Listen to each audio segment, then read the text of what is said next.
Hello, and welcome to episode 18 of the Crubcast. Yes, we're 18 episodes in. I am flanked by street dancers. Sean, Wolf Chaos on. Me, yes. I am a street dancer, and I get paid to do that every Tuesday. How's it going? I can't imagine that pays very well, but I'm glad you're giving it to us for free. Above me, the usual dancer, Nicco, all hail buckets. Hi, how are you? What's up, gamers? I'm good, dude. How about you? I'm all right. And of course, the soul of dance, Moriarty, Mr. Exert. How are you? Every day's a holiday. How are you, Chris? I think we have to stop normalizing Mr. Exert. I think people will actually start taking it seriously That the is more we do it. Yeah. Super not the name of my brand. That's correct. Yes, Moriarty. So Thank you. It'll happen again. It will happen again, but that's okay. I'm used to it. 100%. Well, we will also flank it with the real pronunciation as well, always. At Very really good. cool on YouTube. Yeah, really, dude. Really cool. I feel like I've talked to some of you recently and some of you not recently. In case it's been a while since you've been on the show, how's everyone doing? Nicco, what have you been up to? I'm vibing, man. I've been playing Armored Core 6. Really like that game. Really like that game. The heat wave has finally died down, so I'm my new hobby is sweating slightly less. Good. And other than that, dude, I've been like, I don't know. I've been thinking I want to get into stand-up recently, and so I'm trying to like maybe start writing a set for that. I don't know, go do some open mics maybe. So been thinking You've about been thinking that that for a while. I know I've been I'm thinking about it more seriously now. Like I've actually started like writing some stuff down. So Good. I think Yeah. you should go to an open mic night, and I think we'll all come, and we'll clap for everyone but you. It'll be great. oh, you dude, It'll be a live wonderful stream. time. We could live Why? stream that to the Crub Patreon. Yeah, there you Yeah. go. Actually, that'd be great. Put like I'll write a Type 5 and make that my Patreon exclusive. Gosh. Sean, what have you been into? Been working a lot. I've actually gotten back into making music with one of my buddies. We're actually producing some music right now. I'm currently editing stuff, but it's been a lot of fun. Creative endeavors are Yeah. blossoming as we head into the autumn, is what I'm hearing. I've done Yeah, nothing, so I'm living through you two, I guess. It is so frustrating I have not put new strings on my guitar in the longest time. So not a fan of it. I've never been a fan of it. So like having to remember how to do everything, awful. Oh, 3 dude, out it's of the 10. worst. It's I the hate worst. it. Truly the worst process. Next to setting up a drum kit. Setting up a drum kit is the worst process in music. The second worst is sitting down at the drum kit, and the third worst is restringing your guitars. So I feel I would say tuning the drums is higher because sometimes those drums can be a little. I put that icky. in the setup phase. Yeah. Okay, then yes, I fully agree. Yeah. I've had that happen before. Never thought about how you set up a drum, right? It's just something I've never sat down and thought about. In my mind, it's just you take the drum out and then you hit it. I never thought about the... Here's the thing, is depending on who's drumming, people like their setup a certain way. Like me, I like to have like everything, like the toms be like closer to me. I like to have like the cymbals like on top. It was, I'm a, how do I want to word this? Stupid when it comes to my drum set. Yeah. I was going to go with okay. anal.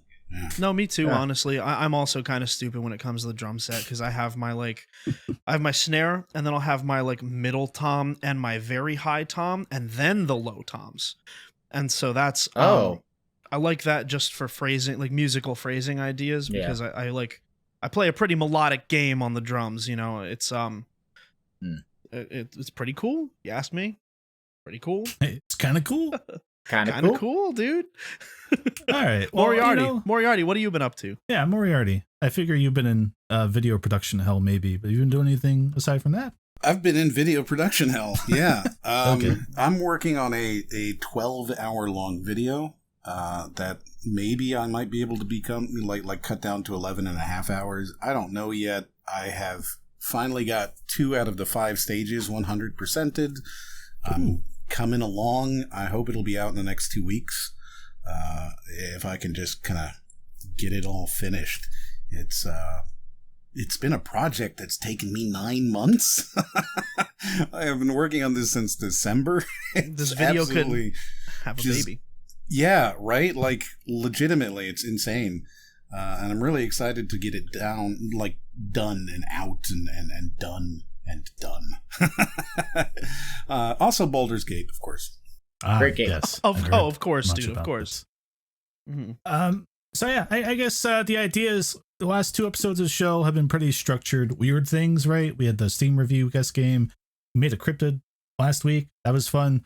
So I was just like, maybe just do something a little more normal this time. Just kind of hang and a little more free form, shoot the shit kind of deal. But I did want to bring kind of a overarching topic today, which was just something, I don't know. I've been thinking a lot about my mortality as I'm approaching 30. And with that, having to finally process a lot of things that suck about growing up that either no one warned me about or no one warned me about in actual detail, right? Like I was never given why I should dread something like a credit score or an HOA or tax season or anything like that. So I was like, this seems like the right crew to get together that would just go, you know what, actually screw all this crap. The one I wanted to bring with me first, if I may, something no one warned me would suck about growing up is the competency of adults in the workplace. I think as a kid, I had a very misguided assumption that once you become an adult and hit a certain threshold of age and then enter the workforce, you are proficient and good, skilled, and generally trustworthy. And I think I got hit with this in my first job pretty quick, and really it's only increased as time has gone on, that every major company, especially in the world that has a lot of people, it's a miracle that most of them work. From what I've seen, there's always just the right people in higher positions that are BSing or not working or doing something to a point where you scratch your head and go, how does this work? And my example for me, like, to me, this is where it first started to click into place. My first job was a quality control job at an automobile parts stamp manufacturing plant. And that involved a lot of measuring parts as they were stamped from the machines to make sure they were in the right dimensions. It seemed very serious. I was very nervous about getting this job. And about a month in, I feel like I understood all the equipment we have to use, all kinds of like, I don't even remember, micrology? There's like a term for the art of measuring these things. But it was about a month in where the guy I sat next to in the department finally leaned over and was like, hey, you want to see something cool, Chris? And I was like, oh yeah. I thought he was going to talk to me about weed or something because he's quite a old hippie type. He's like, go to this folder and open up cheat sheet.xlsx. And I was like, what? So I go and open it up, and there's an entire cheat sheet that you can type a number in basically per part we manufactured, right? And then it would auto generate numbers to put into our spreadsheet that we track our recordings. So you could fake it. So we could fake it and save time and not do a lot of the measuring. And then these numbers would then be submitted to our external partners and companies and all these things. These are put into cars. They're part of safety dude, oh my God. standards and things that could save lives, let's say broadly. Norm. It was around this point where I was like, oh. Yeah. Oh, this dude. place is weird. Thinking like this just be a one-off. I'm in West Virginia. Maybe we just say screw it here. But the best is whoever made that could make, and I've been talking about financial models a lot, but like whoever made that could make a pretty darn good Monte Carlo sim financial model because it uses the same like randomizing technique around the normal distribution. I assume that's how they did it because I assume it that probably just generated a random number between 0.1 and 0.2. Well, right, whatever but our remember though, was, per to part, go it would in just generate. To be in the safety spec, right? Like they have to have it distributed in a certain way, and so I would imagine to not get maybe. And this is all jokes, haha, funny. Don't haha, funny. This is all made up, and lies. But okay. In order to not tip off the statistical systems that would be measuring the quality control and not get any like outliers, right? Obviously you can have your numbers set between a range, but then if nothing pops out, it's kind of suspicious, right? And so if you have everything normally distributed, well, yeah, but see, the thing is like, that you're not including there, Nicco, is that some people like Chris were doing their job, creating the outliers. That's a good point. Yeah. So you have a whole bunch of people in the middle who are just creating things that are underneath the circle, right? They're under the curve, so they're perfectly fine because they're under the curve and they don't get caught out. And then you have somebody like Chris who occasionally will be like, "Hey, this one's wrong," and they're like, "Oh, look, the system is working beautifully. In fact, our technology, our hardware, everything's so perfect." Let's keep doing it, dude. The amount of times I came in with an improper out of spec part to go to my supervisor and have him be like, "Yeah, that's fine." And it's like, well, wait, why does it say bad in the spreadsheet? It's like, oh, well, it's bad, but it's like fine bad. It's like shippable bad. We don't need to recalibrate the press due to this. I was just like, what? Don't these go into cars that we drive? He's like, yeah. Oh, that's so good. That's like, so good. I have lots of stories like that I can't talk about because they're big named people. But I can tell you that there are cars out there that you shouldn't get into. I can tell you that So I used to work for finance. I worked for a mega corporation with a valuation well into the trillions. And I mean, the things you learn, right, about like the competency of people, most of them are just going to work and not caring. And it's shocking how much they can destroy your life by not caring. Especially when we're talking about like mortgages. Yeah. Well, I watched one guy lose his house because he couldn't find a ATM that they would accept. Right? Wow. Because this particular finance company only accepted a cash deposit and they don't have locations in that state. So in order to make a deposit, you have to go and, put it whatever. And he showed up at their headquarters with cash and they closed on his house the next day. Wow. Oh my God. These things, they happen, right? Yeah. It is out there. Dude, yeah, well, and here's the thing, right? And you know what sucks is that for me, I've had sort of the opposite problem where I made an oopsie by going into a field where, and it's not a real oopsie. I'm making a joke there, but I went into a field where everyone generally is not like that. Like everyone has a lot of like integrity for what they do. And okay, you went into a field in a position where people care about what they do and want to do the right thing. So here's the problem, right? Okay. So first of all, I miss being around business people. My position used to be under like finance, and now it got moved under like the data analytics organization, right? Mm-hmm. And under finance, people will accept what you say and they'll not question it. And I really value that because then I have the freedom to sort of make a mistake and then go back and correct it and say, hey, I improved the model. Here it is. Right. But under the data analytics organization, everybody knows what they're doing and they're all really, really, really smart people that I work with who I like quite a lot. But I work in an industry where it's not critical. Like I don't work in pharmaceuticals. I don't work in medical. I don't work in automotive or machinery or anything where the slightest error in your data. No one's management. going to die from your product. Exactly. And so that to me is I'm like, but I still see people working 24/7 around the clock all the time, and trying to get things like done by deadlines. And I'm like, well, for what? Like, who's to say I can't push this back like a couple hours or a day or whatever? So that's my problem, right? No one. You have the inverse. Yeah.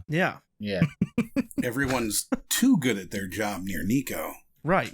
I understand. This is not something I typically have to deal with anymore, but I did deal with it for a long time, so I super understand. Middle management has a negative connotation for both above and below for a reason.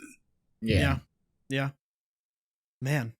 And that's the thing, right? Like there's I just feel like there's not a lot of empathy flying around in the workplace right now, just in general.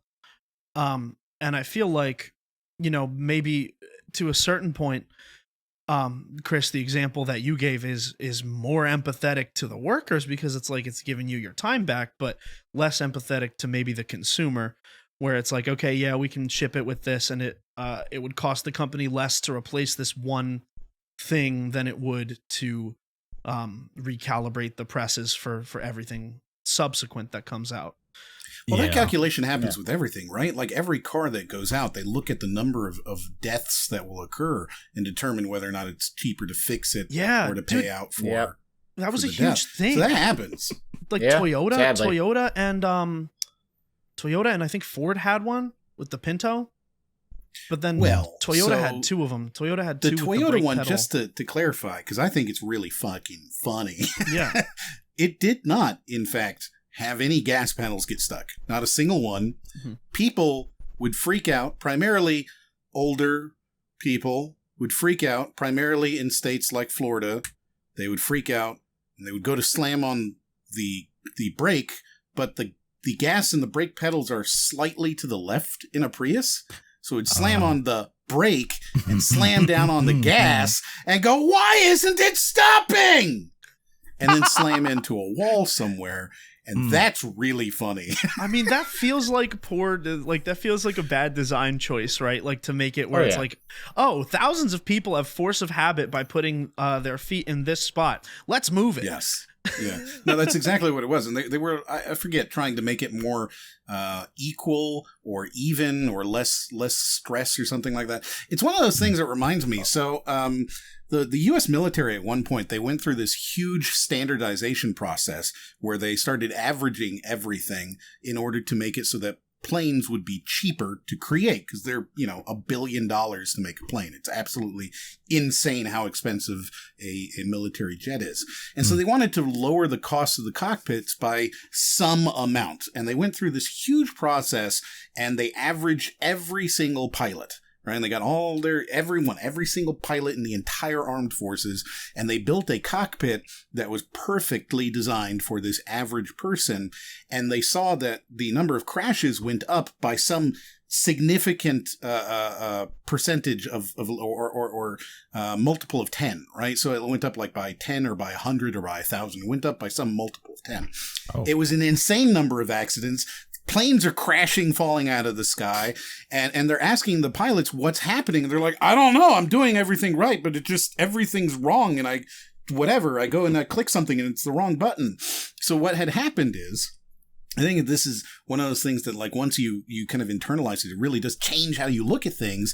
They looked at the number of pilots who were within the average percentages, and the number of pilots that could be average was 0. That never happens, dude. That never happens. It always happens because the averages are not individuals, right? So you might have, if the average height is 5'8", right? And we say, okay, the average height is 5'8". Lots of people will be 5'8". But now if we say the average height is 5'8" with arms that are 60 inches long, right? Like you suddenly go, oh, well, that's a wingspan that not a lot of people actually have, even at 5'8". Yeah, those are really even though it is arms. The average, right? Even though it would be the average, Dude, it's not an average that any one person actually is. I think that's really fascinating. Imagine being 5'8" and just having each arm 4 inches shorter than it should be. Yeah, right? So, like, as you look at these things, very few people are actually within the averages as you add more averages. Yeah. Right? So if we add the average number, or the average height, the average arm length, the average leg length, if we add the average torso length, we add the average distance between eyes, no one fits into that category anymore. Because we're all weird mutants. Yeah. Man, Sean, do you have any stories like this, Sean? With work, because I have plenty. Yeah. Or thoughts at least. I mean, I'm just any thoughts in there. No. Are there any thoughts at all? Empty. No, like same. So for me, what I do now is very different than what I used to do. So like, I'm in the mental health field of my job, so there's a lot of empathy within that field. Granted, that's not everybody, and that's not always the higher ups, unfortunately, because it is healthcare, and healthcare is the devil. But with that said, it's much better than I used to work for AT&T, and AT&T made me the most miserable I've ever been in my entire life because they specifically would tell me to lie to people about certain things. And you guys were talking about averages and what have you, and they would have me talk about averages, like, oh, if you do this deal for like these many years, this will be your average. And the average sounds fine. It's like, oh, that's only like $100 for like 3 years. That's not bad. But what they don't tell you is the first year's like $60, and then the next year's like $120. And they, But I don't know. It's just the first job I ever had was I worked at Subway, and it was under the table, probably not legal, but also I was 15, so I didn't know any better. I was just told, hey, here's a job, and I took it. But the final day that I worked there, because I was working there during the summer, this is whenever I realized, oh yeah, everything sucks. It was my final day. Someone came in, ski mask and all, to rob the store. We were specifically told, don't do anything. We don't have to say. I opened up everything and I walked out the back. And everybody clapped. No, I'm just kidding. No. I'm just kidding. As I walked out the back, the guy took off his ski mask, and he was actually one of my coworkers. He's like, "Oh no, we're just playing a prank. We're just playing a prank." And I was like, "No, I'm out." That's and not I just a walked good. out. That's not a good prank. It was my last day, prank. so I just left. Dude. And now I think it's a perfect time to transition into our sponsor element, AT&T and Subway. Hey, are you hungry? I am. Oh my god! I do still eat Subway though. I won't lie. Oh yeah, very good. No, all the time. I'm with you. Yeah. Not all the time, but I will eat it. It's convenient. It's by a gym I go to, so I'll go there, grab something. It's like, all right, this is my lunch for 2 days.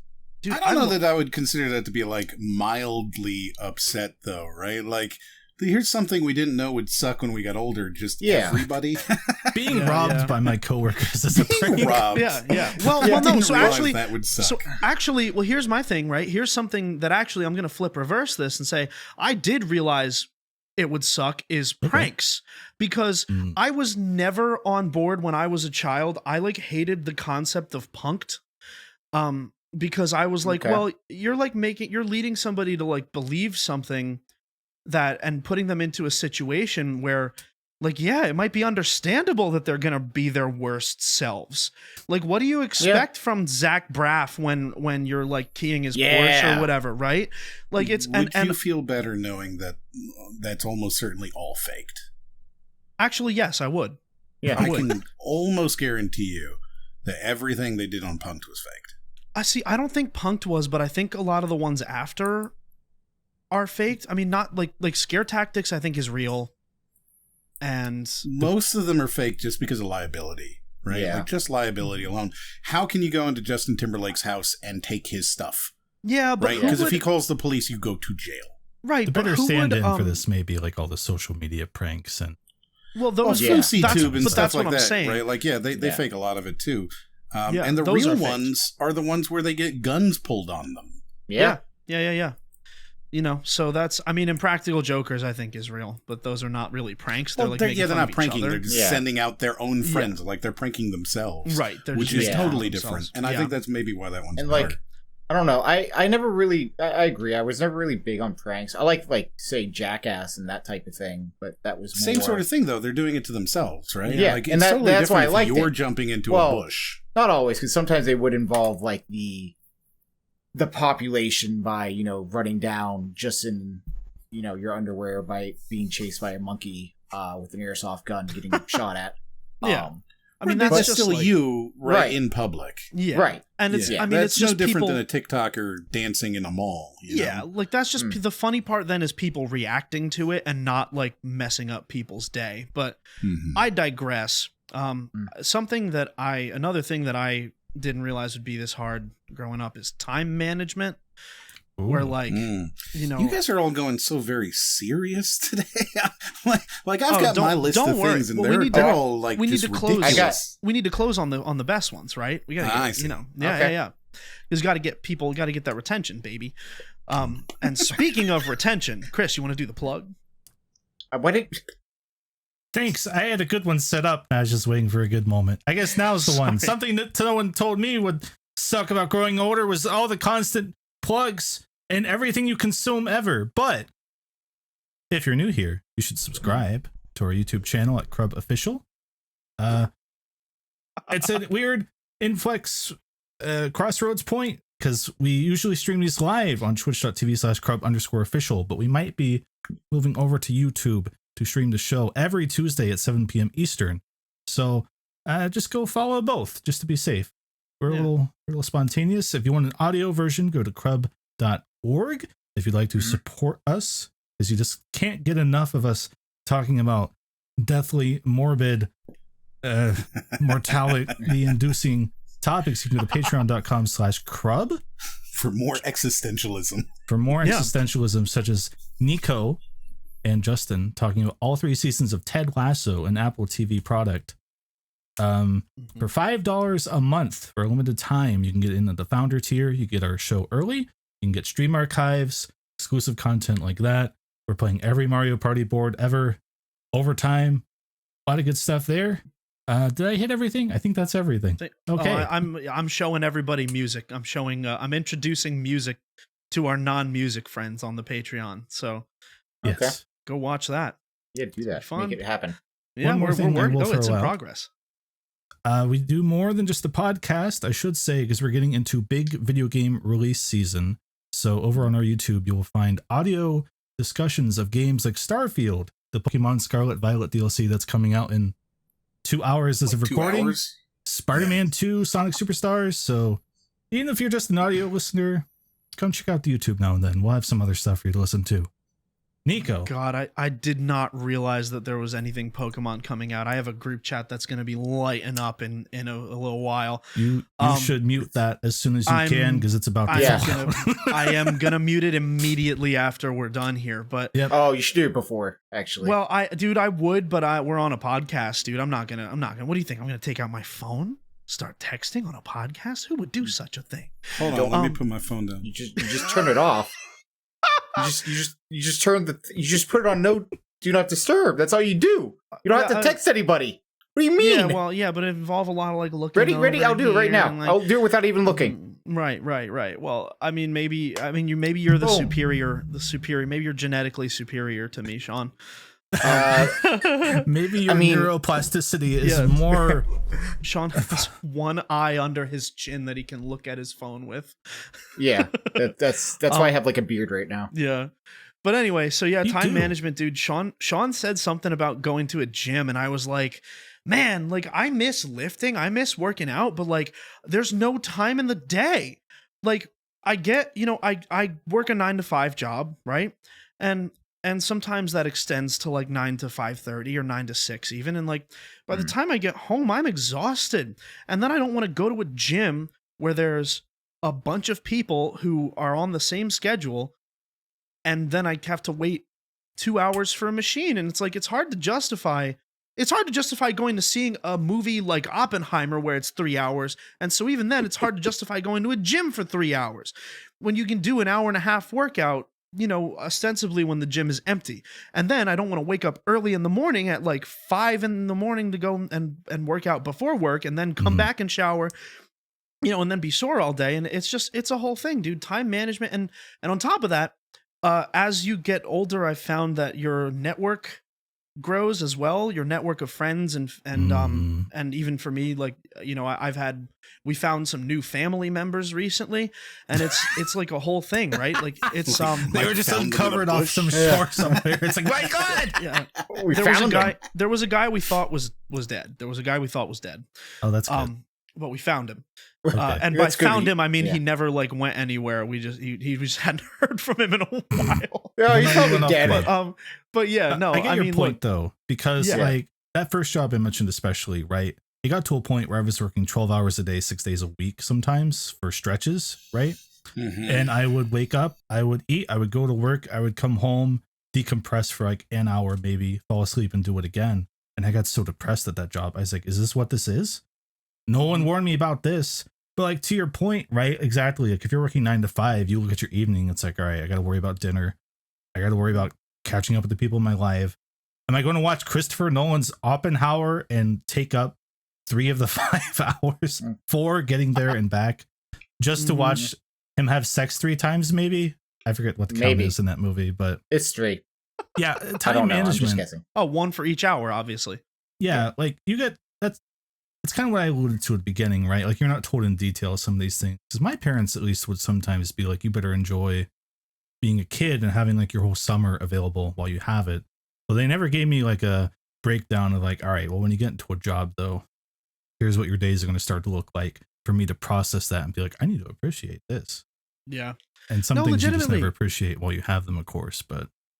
Yeah. I mean, and there's always the meme about like when you have time, you don't have money. And then when you have money, you don't have time. There's also that aspect of not being able to drive and not being able to, kind of fend for yourself unless you live near people who you like, right? Like I didn't live near my friends.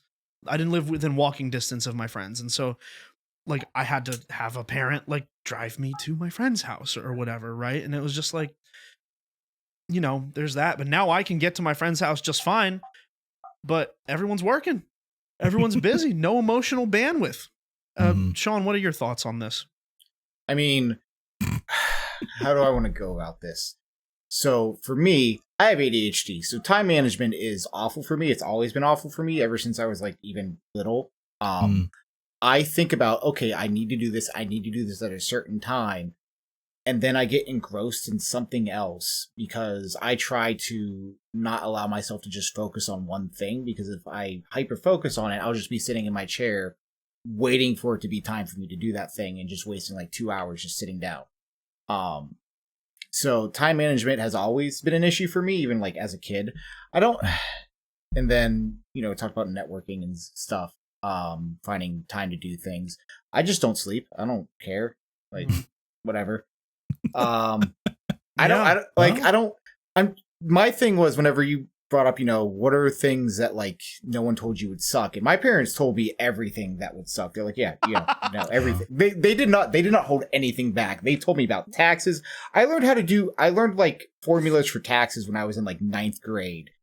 Okay, it's because of the third eye under the chin. Credit scores. I was given like a bank account when I was 16, so I could save money into that and make sure all this.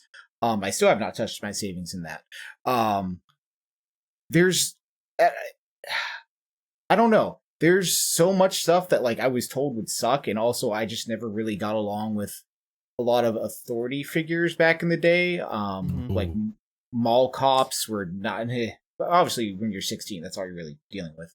But mall cops, people that were my bosses that were just dickheads to me that I just didn't get along with. And I'm like, yeah, I don't care. I say whatever, I'm out. But I don't know. It's just throughout life, I'm just like, yeah, things suck, but I'm just having fun. I'm just going to roll with it because that's just kind of my outlook. And yeah, that's about it. That's about it. Yeah. See you. So you had the good path that some of us. Oh, no. It was. I wouldn't say it was a good path because a lot of stuff happened. Sean's parents could see the future. They had the third eye under the chin. God, yeah, that is our mutant power. We have a third eye under our chin. Yeah. I guess I should say, at least in this way, you were taught valuable skills and such. Oh yeah. There were certain things I'm very thankful for that my parents taught me. There were a lot of things that are still instilled within me that they did teach me. However, time management was not one of them. Yeah, because one of my Moriarty. examples in my mind coming in today was credit scores. Right. Yeah. The only thing I knew about credit cards was from the Rocco's Modern Life episode where he gets a credit card. And he thinks it's just infinite money. And then yeah, oh baby. Yeah, and he racks up so much debt at the end that they have to take everything back, and maybe to take his house at a point. So in my mind, I was just like, why would you ever get a credit card? That's stupid. Yeah. Right? Like, why would you need that? And it wasn't until I was 19, 20, trying to buy my first car that I Googled how to buy a car. Yeah. So and credit score came up, and it turns out you need a credit score. And how do you build a credit score? You get a credit card. maybe some of my issues are just bad parenting, but I didn't know. I was just like, I just won't get one and worry about it, right? My dad helped me get a Kmart credit card back in the day, for crying out loud. But speaking of credit, so this is a funny story that happened to me. Kmart credit card. Kmart credit card. So when I bought my first card with when I bought my first car, it was like, all right, this is my first car. I put like money down towards it, paying monthly on it. I had it for literally 3 months. I get into an accident, head-on collision. I have gap insurance, thank God, or else I would have had this money that I didn't have. So I had started a new job then, and I needed a car for this job. Like, it was within my contract. I needed to have a ride there. I needed to drive people, what have you. Mm-hmm. So I went back next month to try to get a car. And he was like, all right, so let's look at your credit score. We saw it last time. My credit score shot up because the bank saw that I got this $21,000 car and paid it off in like 3 months. They were like, oh, yeah, he wants another car? Absolutely. That's stupid. So I got a car that was 4 years newer. Only cost me like $50 more a month. No money down. And it was the worst car I've ever had in my entire life. I hate this thing. I still have it. It's the car that you've all seen, and I despise this thing. It is a lemon. But that showed me how much credit score is just like sometimes the banks are just like, oh yeah, you did something cool. All right, here's more stuff. Owe us money. That's Moriarty, how about you? Do you whip a Hummer 3? How's your credit score? Oh, my credit is fantastic. Thank you for asking. No, it's really, really he's good. The only one who really knows good. how it works out of the four of us. I do. I know exactly how it works. Yeah. So credit is all about your worthiness for credit, right? And so one of the things that's most important for worthiness is that you have credit. You have debt, right? Like somebody needs to choose to trust you and give you debt, and then you need to pay that off in order to show that you are worthy of debt. And if you don't have debt, then you have no credit. And it's a little non-intuitive for some people because they look at it and they go, look, I have all this money, right? I have all this money I'm clearly worthy of giving money to, but to a lender, you're not, because you're not borrowing money, right? Yeah. And one of the most interesting things about it is that you have to be generating profit for these companies to want to give you something. Right? It's the reason why if you want a really good deal on a car, I'm going to give you the number one way that you can do it. If you're paying in cash, you don't tell them that. You don't tell them that. Yeah, you never say that. Like very seriously, right? Yeah. And again, I come from a finance background, so I can give you the number 2 tip on how to save on a car. This is something my dad did. Steal it. Which is that no. So my dad was getting my cousin a car, and they found a used one like on the side of our neighborhood or whatever. They went and like to talk to the guy and do negotiations, right? And my dad goes, "This is my daughter." And dude, come on, I have 18 kids. I really like, she's got to put herself through college. I have 17 other kids who are younger than her. So it's going to be a lot of money. She's the first one to have a car. Like, come on, man, you have to give me a break here. And like, he legitimately said that. I'm an only child and my cousin is my cousin and not my sibling. So I would hope so. So my dad straight up. So yeah, I guess number 2 tip is lie. Yeah. Apparently it works. How about that? Do not do that. Do not defraud people. That can work. I mean, it's not defrauding somebody to lie to them, as long as you're not lying to them about something contractual, right? Yeah. Like that's a thing. The car guy who's talking to you, he knows what he can do on that car. He knows how much he can give you. He knows whatever, right? So like there is a level of willingness to give up his $50 to you, right? Like I'm going to sell you this car and I'm going to make $500 or $600 off of selling you this car. I know I can give you some wiggle room on that. Oh, this is a used car. I know I'm going to make $1,500 off this, so I can drop that car $1,000, make $500. I'm still happy. You're way happier. Whatever. That's certainly in there. But none of that really has to do with credit, because credit is all about, again, proving that you have taken money and paid it back, right? There's a reason why companies need credit too, right? I've taken money and I've given it back. And that's really kind of the most important part of getting a credit score. So if you want high credit, the very best thing you can do is get a credit card. And it can be a secured credit card. It doesn't matter, but you need revolving lines of credit that you are consistently using and then paying, so that you are showing that you are building and using this credit. Get a credit card for $50. It doesn't matter, right? Put a pack of gum on it, pay it off after a month. You need to have you need to have a balance on it, right? Mm-hmm. Like, you can't be zero. Mm-hmm. Hold it, buy a pack of gum, pay it off in a month, and you'll see that credit score does in fact go off. Which is why I'm happy to bring you today's sponsor, the Crub MasterCard. If you sign up with the below link, crub.org/plushie, you can get one and buy more than you need and never pay it off. So we make money. Yeah. Put that link in your browser. Yeah, dude, we got like 50% interest on that thing. It's really bad. Moriarty, you said that you brought a couple in for us, couple things you didn't think would suck. All right. Go. Okay. Yeah, I'm gonna hear one of yours. I'm ready. I'm honed in. Tell me what doesn't suck. Wait, hold on. Recipe videos where a 30-second dish takes 10 minutes to explain, because clearly we're all dying to hear about your soul-searching journey through the quinoa fields. Okay. Seriously, I don't care about your summer in Tuscany, your grandma's sage wisdom, or how this soup magically saved your marriage. What's next? The zucchini's astrological sign? Just tell me how to avoid food poisoning and we'll call it a win. Oh my dinner is literally burning while you're filibustering about organic sage. Mm-hmm. See, but I counter with this. Okay. And not that I disagree, I do agree, but I counter with this. In a recipe video, you don't have to read. They just tell you what's but they tell you more unnecessary things. Depends on the recipe video. I mean, I guess, I don't know. I've never really watched one. The only recipe videos I've ever watched is Yummy Boy, and that's because of you people. Yeah, that's fair.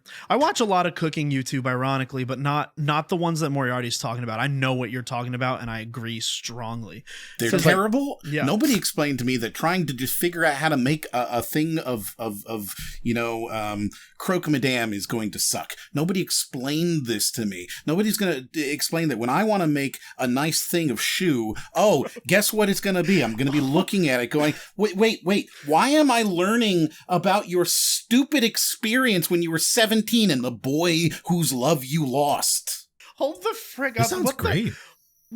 What is croque madame and choux? Well, choux is French for something, but they're little cookies filled with cream. They're little cream cookies. They're really nice. And a croque madame is a sandwich that you would probably really enjoy. It's like egg and ham with Gruyere cheese and a nice bechamel sauce. Do you have a recipe video you can send Nicco? You know what? I can find the worst one if you'd like. Yeah, I want that specifically. Yeah.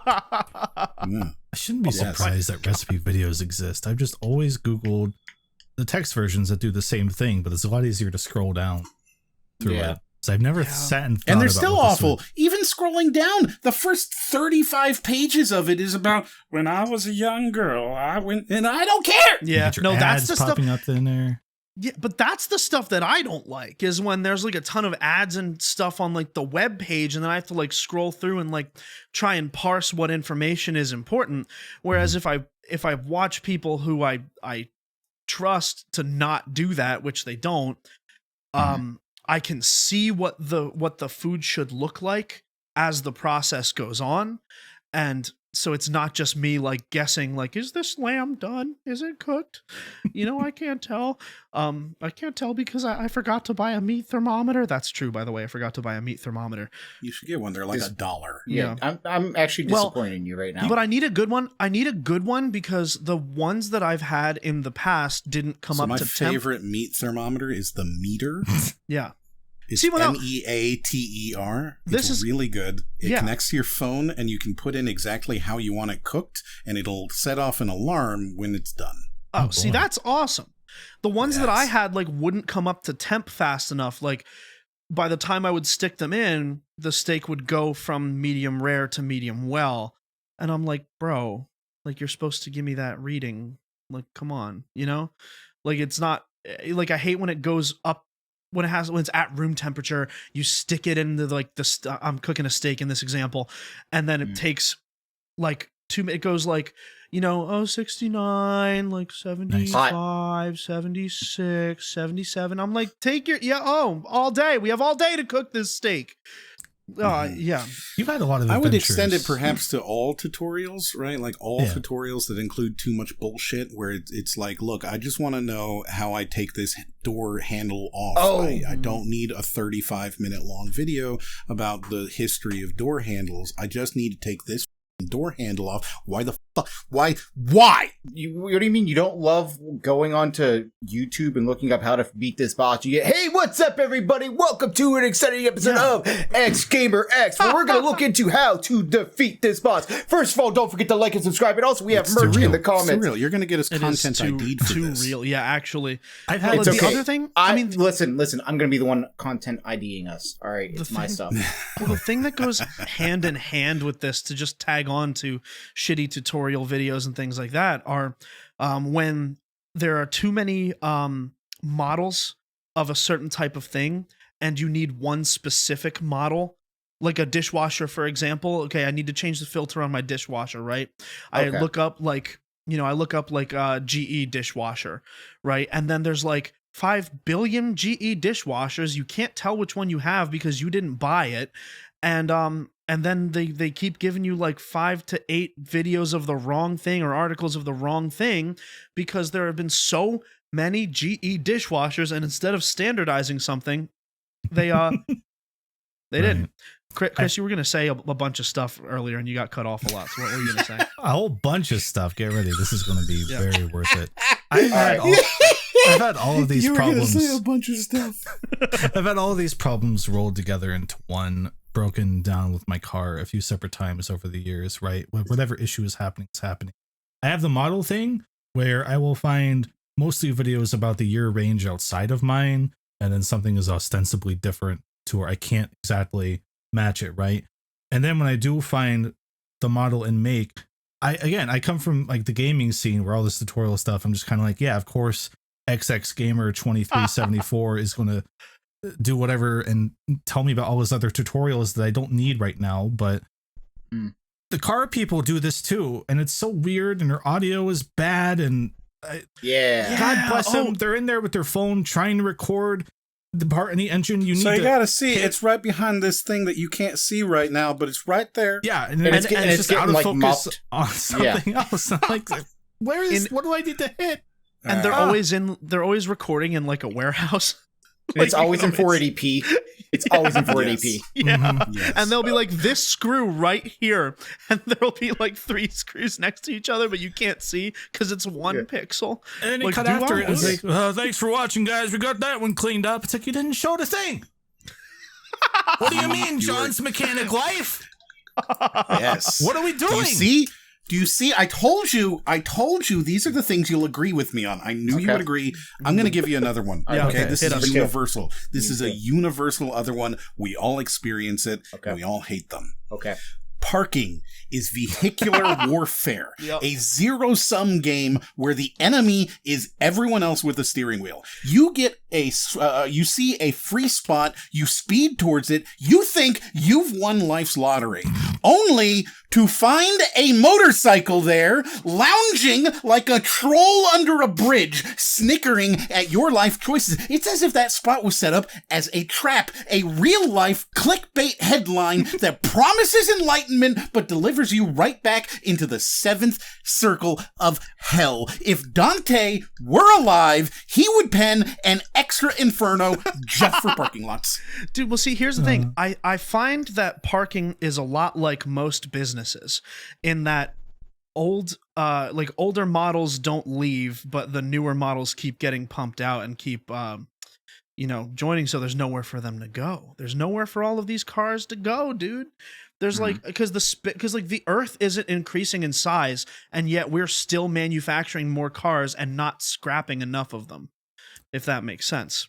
I think my least favorite occurrence. I park a lot more at grocery stores these days than anywhere else, so this is just what came to my mind first, right? But the cart corrals that are one spot long but are pushed just a little into the other spot when they don't have to be. So when you're driving down, you're like, oh, a spot, perfect. And then you start to pull in and then you see it and you're like, what are we doing? And you can't see because every vehicle is so large now that you couldn't even just see it until you're right up on it. Ooh. Yeah, dude. It gets me. Yes. It gets me. And when people with like Mini Coopers or something or smart cars or whatever, I hate when they everybody with a Mini Cooper. when they park, every one of them, and they like slide in between two like Toyota 4Runners, and you're like, oh, this busy day, a spot, I got lucky, and then you get there and you're like, and there's some BMW fucking hybrid bullshit fucking Mini Cooper sitting there, and you're just like, oh, this could have been something good for me, but no, you took it away from me, Mr. Mini. I blame Mini-Me, friend of the pod. Yes. He's Spider-Man in the game. Like, what's up with that? Yeah. Yeah. Why is he like that? I'm going to pull from chat here because as a reminder, we don't often read from chat, but we do live stream it, so I do pluck something out now and then. This is one that's going to be controversial. I think this just might be me and Ian on this one. Ian says, I still remember the moment when I first started driving when I realized, hey, I'm going to speed limit, but everyone is passing me. I am mostly an avid speed limit driver, and I know that's controversial because everyone I know it's dangerous. will see a 55 and go to 70, and I think at the point I'm supposed to blend with the traffic and speed up, right? But for one, my car is a piece of crap, and once it starts going to 70, it starts getting a little... Yeah. No, in a way I don't quite have the money to fix, and I start getting a little antsy, right? So I back down, but... Yeah. I gotta go with the flow of traffic. But I'm with you. Yeah. I have an SUV. I have an SUV, and it's kind of boxy, right? And when I'm driving like past 70, you can feel like the wind just like takes it, you know? Right. Because it's basically driving a house, like it's basically driving a box, and so it's not as aerodynamic as previous cars that I've owned. But no, I agree with you. I actually like in the past like 6 or 7 years, I want to say I've been like I had started slowing down and being like a speed limit driver. I have the opposite problem. Not to at the risk of sounding like a contrarian to all of these, but like I started driving really, really fast and like immaturely as a a teen into my like into my early 20s. But then as soon as I hit like 22, 23, I was like, yeah, this is dangerous. I'm gonna slow down. So, now my goal when I'm driving is that when people are driving with me, they don't notice that I'm driving. So sorry, Sean, continue. No, I was just going to say, like, if someone's in my car, I will go the speed limit because I have driving anxiety if I don't know where I'm going. But if there's someone in my car, I make for sure that I'm always going the speed limit. I always double check everything. But if it's just me, I'm just like, well, I'll get where I need to go. Yeah. Dude, sorry. I had the first car I ever got was a 1997 Saturn station wagon. Oh boy. That thing, awful. But there was a wedding I ended up going to in Cincinnati. It was a 6-hour drive from me. And no one around me that I knew was going. So I had to drive in my Saturn station wagon. That thing, first of all, it could get to like 85, which is terrifying. But once why did it get to 85? Because I'm stupid. But I was like, I want to see if I can get to 90. And the moment I started to get like past 85, I like felt the entire car say, no, you're done. You're done. You are done. You know that Fairly Odd Parents where like it's a screaming metal death trap? I heard that. I felt that in that moment. Like, well, we're not doing this anymore. Yeah. And also the worst part about that car is there was no radio. So I had to bring my iPod. I had to bring my iPod, put it in the cup holder so it could echo. Well, how was it parking? How was it parking that car? It was actually fine. It was actually like skinny, but it's just long. Good Parker, bad highway car. Yeah. This reminds me of the George Carlin skit about how everybody who's driving slower than me is an asshole, and everybody who goes past me is a maniac. George Carlin. Yeah. Yes. Car. Car. I'm going to. So I have a third one. I think maybe this isn't as universal, but boy, it annoys me. All right, I'm ready. Let me feel the hate. Let me feel it. Come on. You vacuum your home. Mm-hmm. You pat yourself on the back, and what's your prize? A dust-packed bag or cylinder that decides to reenact Mount St. Helens when you attempt to empty it. It's like your vacuum cleaner is saying, oh, you thought I was designed to make your life easier? That's cute! Cleaning just became the prologue to a more chaotic sequel. Yes, by all means, let's clean so that we can make a bigger mess. I'm going to piggyback off of that and say the dryer lint catcher as well, because I always feel the need to wash my hands after emptying that. And I'm like, I didn't come here for like a dirty job. And it's the same thing with the vacuum cleaner. I will be honest. Maybe I'm a freak for saying this. I actually find it very relaxing to clean those two things. Like to empty a vacuum cleaner, just put it in a bag, empty it out, and just seeing it all. It's just, there's something like oddly satisfying about it. Like, yeah, I cleaned all that up. Dude, you should advertise on TaskRabbit, dude. You vacuum a lot of people's homes. You do. I was just trying to formulate. It's like in today's gig economy, I'm sure there's some openings for specifically that. My God. I will come over and clean your house and be really, really happy. And then Sean just pulls up his phone and it has 15%, 20%, 25%, and he looks away. Yes, very good. Email me the receipt.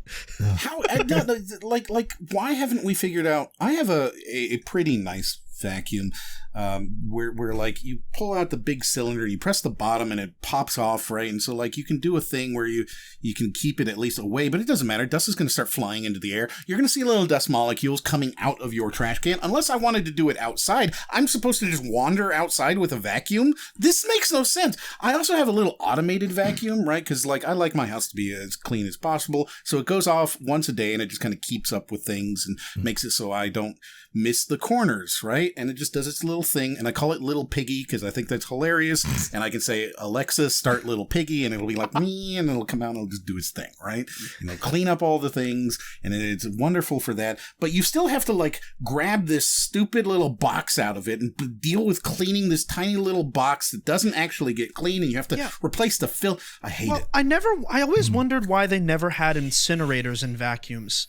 Because I feel like Fire. It would be a lot.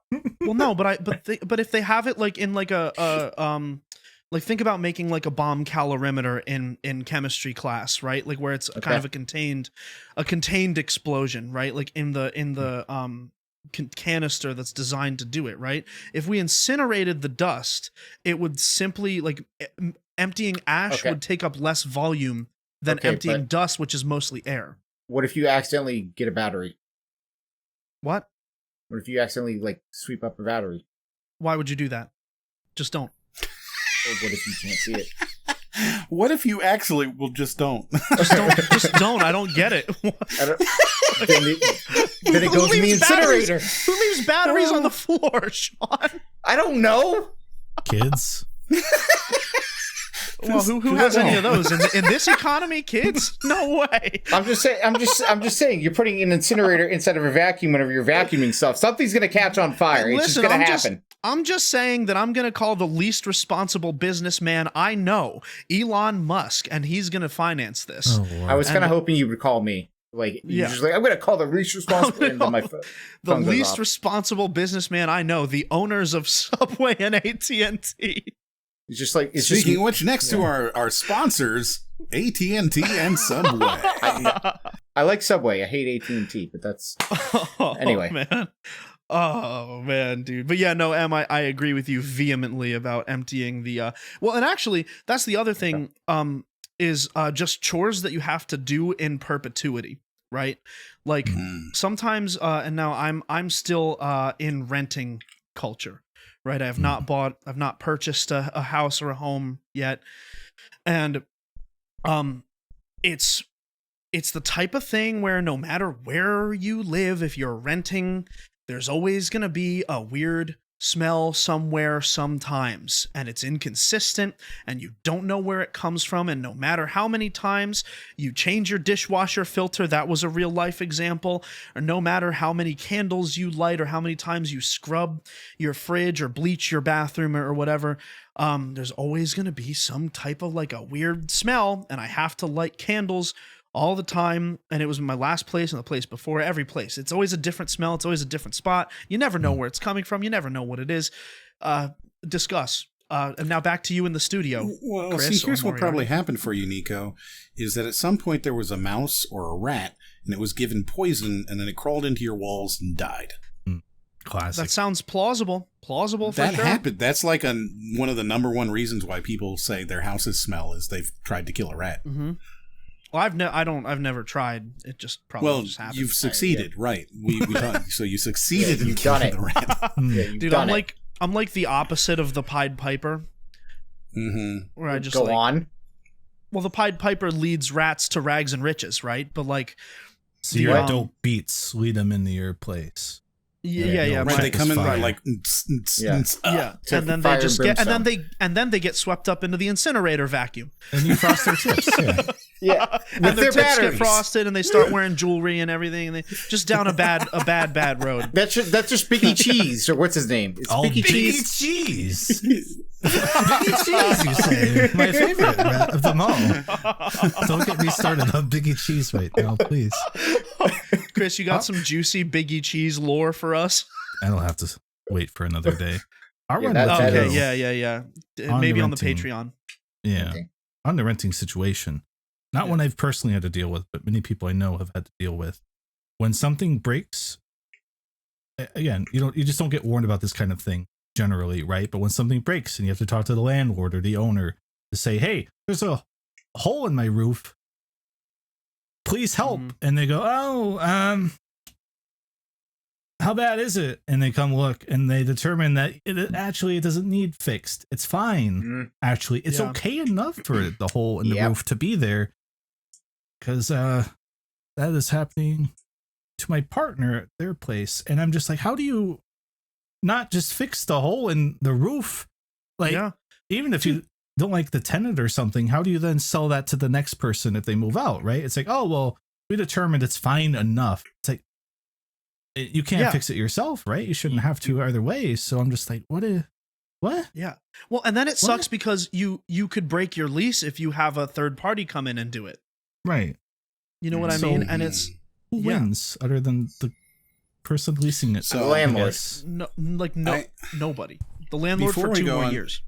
Before we go on to our Patreon question, Yes. I do have one last thing that nobody told me would suck so bad now. Okay. Sonic the Hedgehog. Oh, yes. Right next to Biggie Cheese in my wheelhouse of knowledge. It used to be so good. What happened? Well, no, I Where do we will. start? I'm gonna step up. I'm gonna. Sonic had a rough transition to Yeah. 3D. Well, actually, I'm gonna Let me say tell you. So I know very little about the Sonic lore. We're gonna do it seriously. All right. Well, the tidbits. if we're the getting into tidbits. Yeah. Well, no, Let's I do just it. need to. I just need to. Yes. The okay. tidbits that I know, right? And this is DMD level where an NPC like sort of knows about something or sort of heard about something, right? You Okay. were to start Um, asking for bananas and saying, thank you so much. That kind of Well, NPC? this is No. this is the Billy Horse level of anecdotal storylines, right? Okay. Call back the Billy Horse. Oh, But, that thing. Yeah. yeah, but basically, right? Like That from what thing. I understand, they had Sonic, and he was, all right. He was there.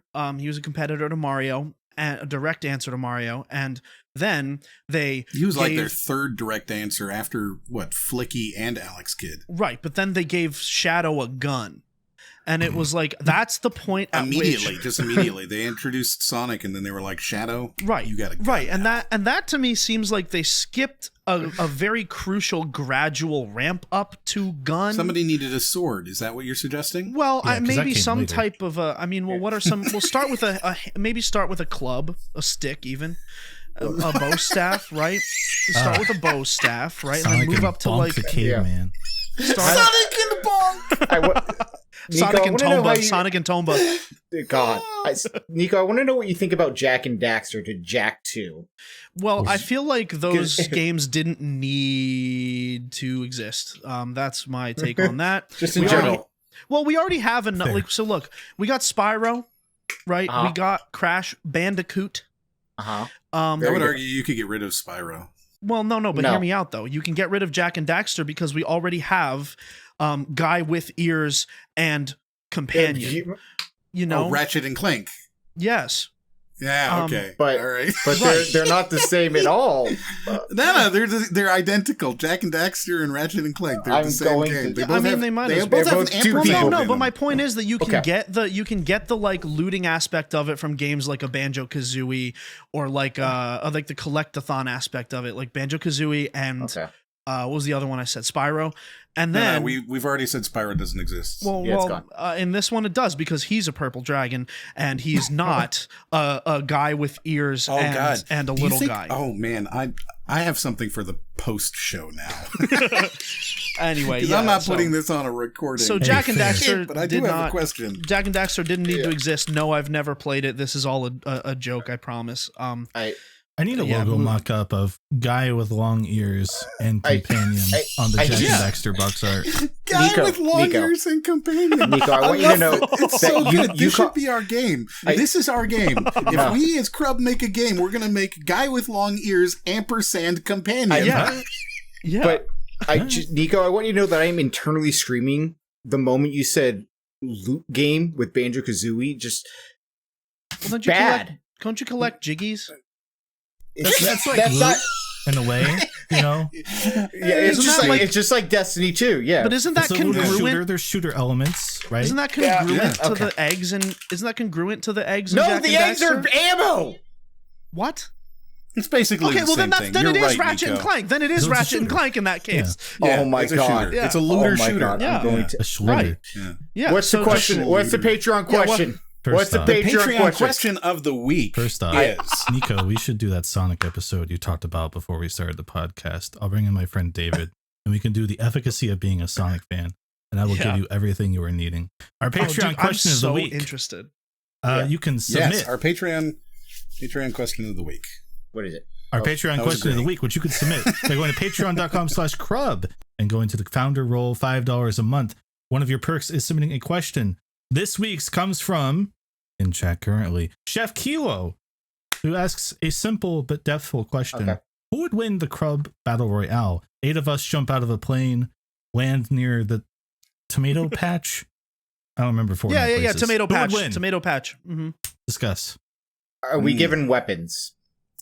All right, so Hmm. obviously, because they're not here, Bolt and Brody and Trav and The other one. Justin, they all die immediately in the hot drop. Well, no, hear me out here. Trav would not Okay. know that it was going on. He would survive to second last. We'd have to find him.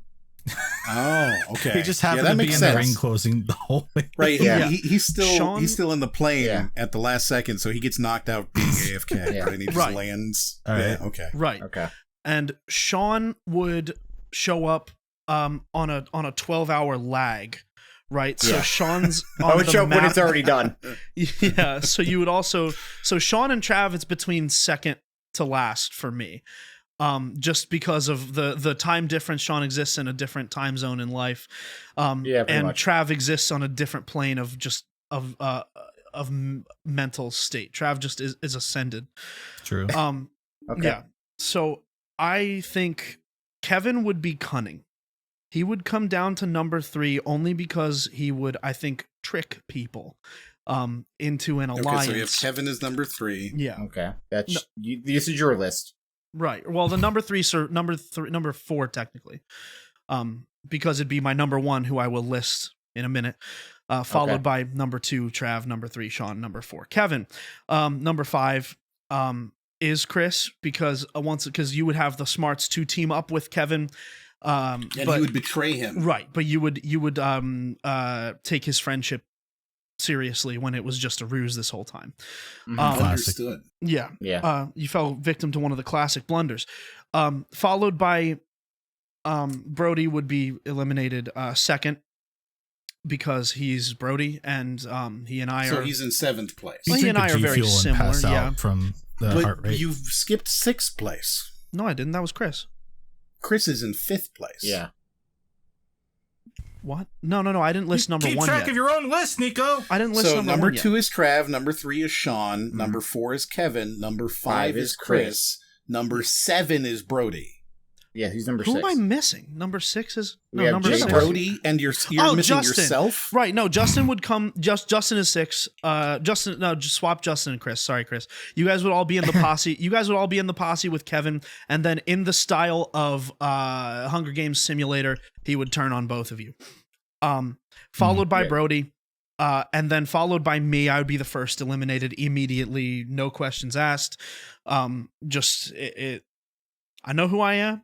I know my worth. I know what I got. No low balls. Okay. I know what I got. But yeah. So I'm last now. Number 1, for those of you keeping track at home, is a 1. No one has. Is a 1 Moriarty himself, because for those of you who don't know, Moriarty is actually gaseous, and he has the power to apparate. And so he would. So You're here's like how a vampire.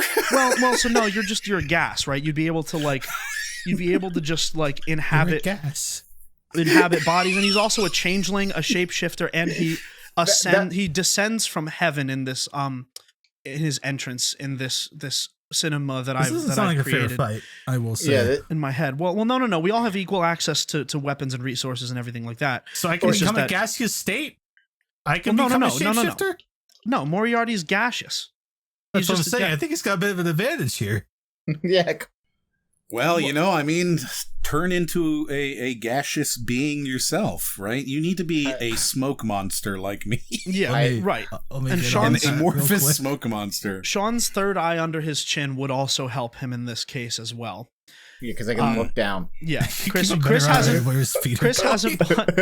hasn't bought the loot boxes yet in this game, so he doesn't have the resources, the powers just yet to apparate or to turn into a smoke apparition or whatever I said.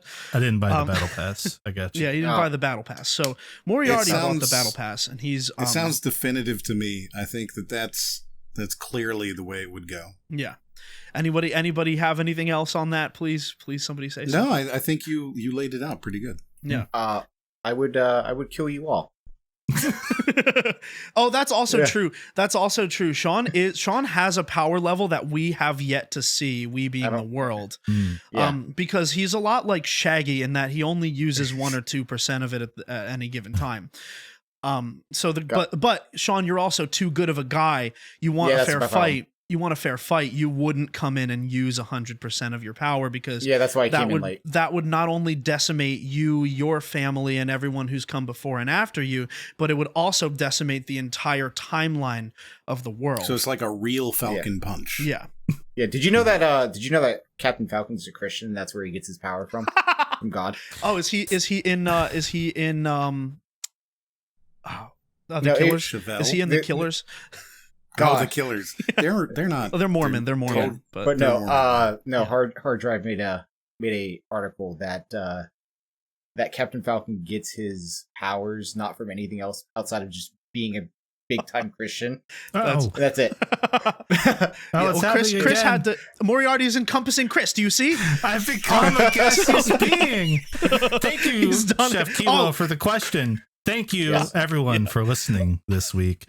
And thank you for being here with me, Nicco, Moriarty, Sean. Anything you want to plug, or are we good to get out of here? Let's get out of here. Thank you for being here with me. Yeah. I appreciate you all, and I would fight for you. or maybe fight you, depending on what you want. And I'm not a fighter. I would just come in last. Bye, everybody. We'll see you next week.